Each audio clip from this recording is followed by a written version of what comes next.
20 plyus yosh bola haqida emas. Yosh bolani holatlar albatta quradi. Yoshi katta inson haqida gap ketadi. Yoshi katta insonni, ya'ni insonni, odamni vaziyatlar uni o'zini kimligini ko'rsatib qo'yadi. O'zim men bir narsaga ishonaman. Insonni asliyatda kimligini, asli u kimligini stress holatda bilasiz.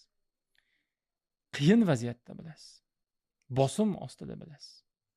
Noqulay holatlarda bilasiz. Normal holatda bilmaysiz.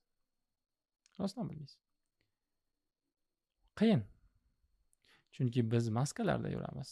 Chunki bizni romkalarimiz bor. Bizni ushlab turadigan holatlar bor. Bizni jamiyatda normalar ushlab turadi. Bizni ushlab turadigan tomosha qilayotgan ko'zlar bor. Inson o'zini o'zi kimligini qiyin vaziyatda bilib oladi. Mana savol berishgan. Bir insonni men juda yaxshi inson deb bilaman. Shu bilan do'st bo'lmoqchiman deganda, menimcha Xalifa Umarga aytilgan. Ular aytganlarki, menga qara, shu bola bilan safar qilib ko'rdingmi deganlar. Yo'q. Qarz olib ko'rdingmi? Qarz berib ko'rdingmi deganlar. Yo'q, berib ko'rmadim. Bir amali bormi qo'lida? Ya'ni qo'li bir uzoqroqga yetadigan odammi? Deganlar. Yo'q.